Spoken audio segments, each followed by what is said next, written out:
this is Ambi from Board Game Blitz, and today I'm going to talk about Disney's Mickey and the Beanstalk game, which is a cooperative game where you play as Mickey and his friends trying to go up the beanstalk and reclaim the harp and some food to bring back down to your village. This game has a pretty neat toy factor. The board is part of the game, and you build up this 3D structure with a beanstalk, which I will do right now. So, here's the board, and you're going to be playing as Mickey characters, going up the beanstalk and going around these different spots on the board to collect food or try to get keys and get the treasure chest, which is where the magic harp is going to be. The turns are mostly spin and move. You spin and the spinner will tell you where the giant moves, but also how many moves you can make. But you don't have to do the exact move, you can move less, so it's not restricted by the spinner. When you move, you can go to these spaces and get the food tiles, and when you go back down the beanstalk, which my kids love, this is their favorite part.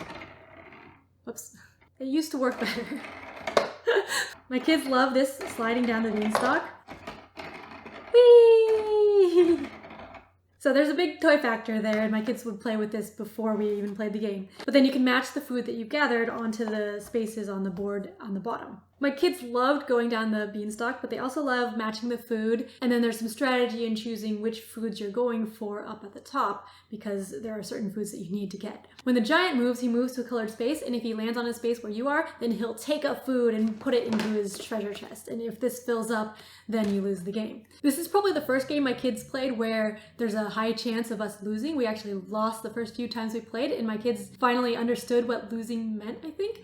They were actually getting sad and like, okay, I want to play it again and win. So for my kids, this was, I guess, their first experience knowing when they're winning and when they're losing and trying to play again to win, which was neat, but also a little sad that they were sad when we lost. But overall, this is a good cooperative game with some interesting decisions on which foods to pick and trying to take the food out of the giant's treasure chest before he fills it up. And it has a great toy factor, which I think is a big draw. This is Mickey and the Big Beanstalk. It's actually called Mickey and the Beanstalk. And let me tell you.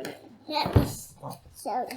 See, and then set it up. We're going to set it all up? This big guy, he stole this hop goal. And this hop goal, the giant stole this and then put it in his treasure chest. This is the treasure chest, and let me show you.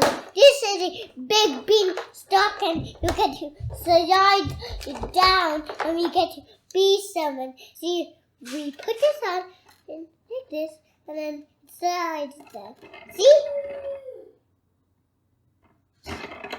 See? It slides. Pretty cool. We'll set it up and let's play it, okay? What, we're gonna actually play? Yeah, it's all set up. But here, you can be Minnie because you're pretty. I'm gonna be Mickey.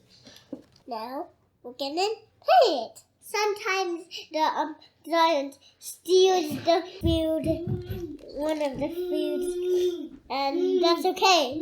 And if we lose, that's okay. This game, I bet it's pretty cool because you get to slide down the beanstalk. And this game is Mickey and the Beanstalk. Whee!